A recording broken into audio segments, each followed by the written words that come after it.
नमस्कार दोस्तों, India education hub के इस चैनल पर मैं आप सभी का स्वागत करता हूं। मैं मनीष कुमार, आपका हिंदी अध्यापक। आज दोस्तों हम पढ़ेंगे वर्णमाला। तो दोस्तों सबसे पहले मैंने ऊपर लिखा है भाषा। तो भाषा क्या होती है? जैसे मैं अभी हिंदी में बात कर रहा हूं तो इसमें देखेंगे कि मैं हिंदी भाषा बोल रहा हूं। और जब भी कोई हम भाषा का उपयोग करते हैं तो भाषा किससे बनती है? वाक्यों से।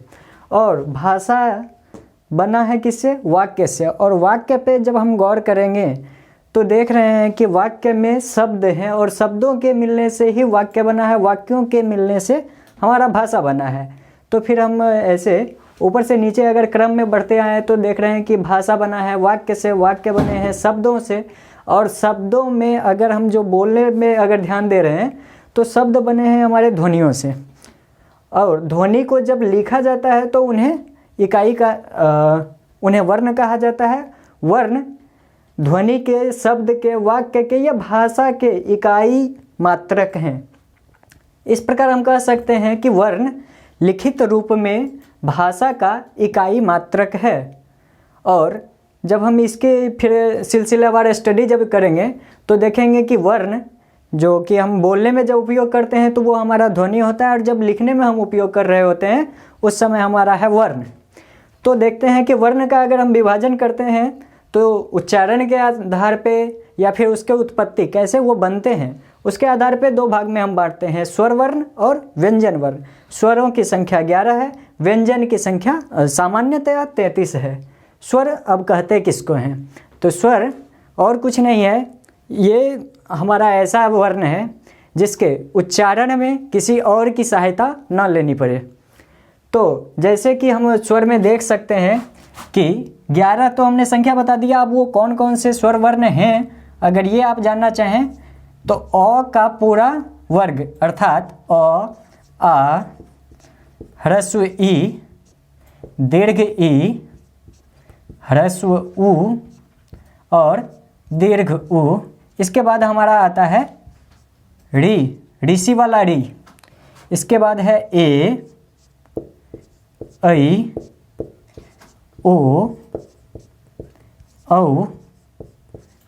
दोस्तों यही है हमारा कुल मिलाकर स्वर। इसकी संख्या अगर आप गिने तो अ, आ, ह्रस्व दीर्घ ह्रस्व दीर्घ री, ए, ऐ, ओ, औ कुल मिला के हमारा ये बनता है 11।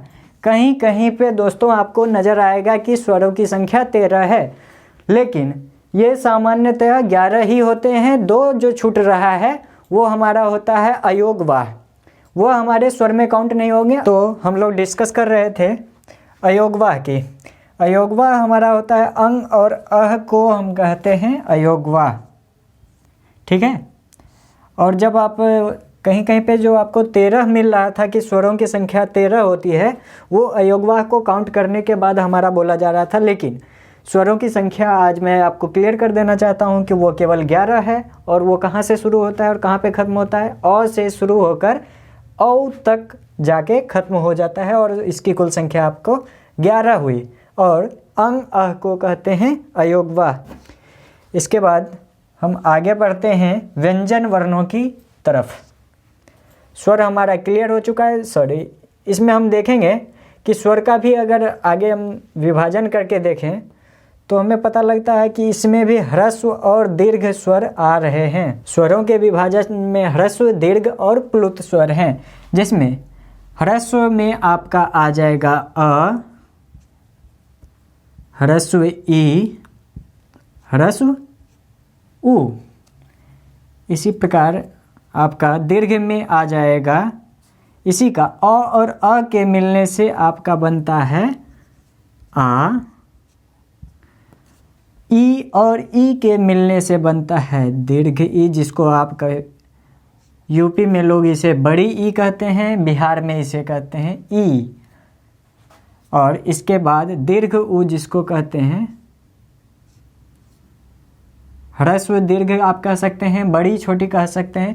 ह्रस्व का मतलब ही होता है छोटा, दीर्घ का मतलब होता है बड़ा, अर्थात जिसके उच्चारण में ज़्यादा समय देना पड़े, ज़्यादा बल देना पड़े, वो हमारा दीर्घ होगा। जिसके उच्चारण में कम समय मिले वो ह्रस्व होगा हमारा। प्लुत स्वर जैसे हम कह रहे हैं ओम, ओम जब हम मंत्र उच्चारण करते हैं तो उस समय हम ओ बोलने के बाद कुछ देर तक ओम, तो ये जो हम बीच में जो समय ले रहे थे ओ के बाद और म तक आने से, इसके बीच में जो हमारा स्वर आ रहा था उसे हम कह रहे थे क्या? प्लुत स्वर।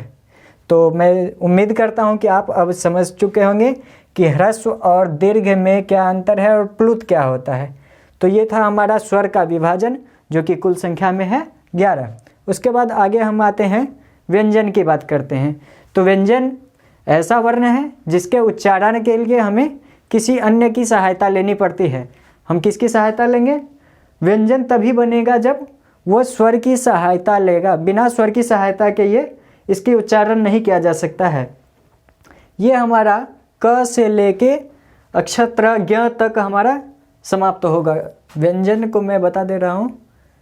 ये स्टार्ट होता है क से लेके क ख ग घ अंग, इसी प्रकार सभी का क का वर्ग, च का वर्ग, ट त प और य का वर्ग लेके आपका फाइनली पहुँचेगा ज्ञ तक। ये सारे के सारे हमारे क्या हैं? व्यंजन हैं। और इसकी सामान्यतया संख्या जैसा कि मैं यहाँ पे लिख भी चुका हूँ, ये हमारा 33 है। इसके फिर दो आधार पे हम विभाजन करेंगे, पहला उच्चारण के आधार पे और दूसरा प्रयत्न के आधार पे। पहले हम देखते हैं उच्चारण के आधार पे क्या है। तो दोस्तों सबसे पहले हम देखेंगे कि उच्चारण के आधार पे हम इसको कितने भागों में बांटेंगे। तो हम अगर गौर करें कि शब्द को उच्चारण कैसे हम करते हैं, तो उच्चारण है तो हम सबसे पहले ध्यान देंगे कि हमारा जो कंठ है अर्थात गला, ये सबसे महत्वपूर्ण भूमिका निभाता है शब्दों के उच्चारण में। तो हमारा सबसे पहले क से व्यंजन वर्ण की शुरुआत होती है और वहीं क से कवर्ग और क से कंठ। इसमें देखते हैं कि कंठ से उच्चारित होने वाले कौन कौन से हमारे शब्द नहीं वर्ण कौन कौन से हैं देखते हैं। अ आ, इसके बाद आता है क वर्ग। क वर्ग अर्थात क ख ग घ अंग। उसके बाद ह और विसर्ग, ये सारे के सारे हमारे कंठ से उच्चारित होने वाले हैं। जब आप बोलेंगे अ, तो आप गौर करने पे पाएंगे कि अ जब आप बोल रहे होते हैं उस समय ये ध्वनि कहाँ से आती है? हमारे कंठ से आती है। इसीलिए इसे हम उच्चारण स्थान में कंठ बोलते हैं। इसका उच्चारण स्थान है कंठ। तालव्य में तालु होगा, मूर्धन्य में मूर्धा, दंत्य में दंत अर्थात दांत के पिछले हिस्से में भीतर के हिस्से में सटेगा जीभ हमारा। ओष्ठ का मतलब होंठ, जिसको लिप्स आप अंग्रेजी में बोलते हैं। इसी के आधार पे हम देखेंगे कि उच्चारण स्थान क्या कौन कौन से हैं। तो हम अभी कंठ की देख लिए हैं कि कंठ से उच्चारित होने वाले कौन कौन से स्थान कौन कौन से वर्ण थे। तो हम फिर से रिवीजन करते हैं, देखते हैं कि कौन कौन से थे। वो थे अ आ, क वर्ग अर्थात क ख ग घ अंग। उसके बाद है हमारा ह और विसर्ग। इन सभी का जब उच्चारण करेंगे तो आप पाएंगे कि आप कंठ का सहायता ले रहे हैं, कंठ की सहायता। इसके बाद आता है हमारा तालव्य। देख लीजिए कि आ, मैं आपको बता दूं, जब आप आ लिख रहे थे तो कौन किस कैटेगरी में आएगा, इसके अध्ययन के लिए हम देखते हैं। आ हमारा कंठ से उच्चारित होने वाला है। कंठ के बाद जब आप आगे बढ़ेंगे तो देखेंगे कि तालु हमारा होता है कि मुंह का जीभ के जस्ट ऊपर का हिस्सा, जहाँ पे जीभ का ऊपरी हिस्सा सटता है हमारे नासिका के नीचे, नाक के नीचे और जीभ के ऊपर का हिस्सा, उसको कहा जाता है तालु। तो वहाँ से जब जीभ सट के कोई शब्द का या कोई वर्ण का उच्चारण करवाता है तो वो क्या कहलाएगा? हमारा तालव्य वर्ग में आएगा और उसका उच्चारण स्थान तालु होगा। तो देखते हैं कि आ हमारा हुआ कंठ से। उसके बाद आ के बाद आता है ह्रस्वी और दीर्घ, जो कि कंठ से आगे जब हम बढ़ रहे हैं तो ऊपर की ओर बढ़े हैं तो हम कहाँ पहुँचे हैं? तालु पे। और वही तालु हो जाएगा इसका उच्चारण स्थान। ह्रस्वी और दीर्घ के लिए तालु हो जाएगा। तालु के बाद जब और आप ऊपर जाएंगे, अभी हम शुरू कहाँ से हुए थे? कंठ से हुए। उसके बाद हम तालु पे आए। तालु से भी जस्ट ऊपर जब जाएंगे आप तो आप पाएंगे ये नाक के जस्ट नीचे नासिका जिसको बोलते हैं, नासिका छिद्र के जस्ट नीचे का भाग जो है उसको कहते हैं मूर्धा। जहाँ पे ट आप टकराते हैं, जहाँ पे जीभ को, इसके जस्ट यहाँ पे जो आपका पड़ेगा भीतर से, उसको कहते हैं मूर्धा।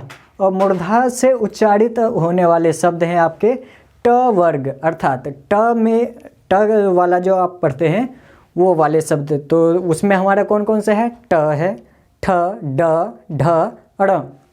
तो ये सभी हमारा हुआ मूर्धन्य। इसी के साथ है री, र और श। ये तीनों री, र, स और ट वर्ग सभी हमारा क्या आ जाता है? मूर्धन्य। तो मेरा मूर्धन्य का हम लोग गौर किए हैं कि इसके पहचानने के लिए, याद करने के लिए हम ऋषि को याद रखेंगे, जो कि दोनों सेम ही कैटेगरी में आएंगे, री और स, जो कि मूर्धा ग्रुप में आएंगे। और इससे पहले हम अंत में देख रहे हैं य और स, अर्थात आप यश प्राप्ति कब करेंगे? जब आपके जीवन में ताल होगा, जब आप रिदमिक वे में आप क्रियाकलाप करेंगे, मतलब आप अच्छे से एडजस्ट करेंगे जीवन में, समय के साथ तालमेल आके आप चलेंगे, तो आपका यश प्राप्ति होगी। यश आपका तालु बनेगा। ऋषि बहुत विद्वान होते हैं, वो जीवन के सारे सार को समझते हैं, अर्थात वो विद्वान होते हैं। विद्वान का अगर हम पर्यायवाची देखेंगे तो उसमें एक शब्द आता है मूर्धन्य, जो कि मूर्धन्य का अर्थ ही हो गया विद्वान। विद्वान कौन होंगे? हमारे ऋषि महर्षि जो लोग थे वो बहुत ही विद्वान होते थे। ठीक है, तो ऋषि से हम याद रखेंगे मूर्धन्य, अर्थात मूर्धा उसका उच्चारण स्थान होगा। कौन कौन से के किस किस वर्ण के लिए? ट वर्ग और री, र और श के लिए। ट वर्ग में आएगा ट, ठ, ड, ढ, ड़। अगर आपको अभी भी कोई डाउट है तो आप हमें कमेंट करके इसमें पूछ सकते हैं। अगर आप अच्छे से समझ चुके हैं, आपको अच्छी लगी हो, तो आप हमारे चैनल को, जो कि इंडिया एजुकेशन हब है, इसको लाइक करें, सब्सक्राइब करें और दोस्तों में शेयर करें। धन्यवाद।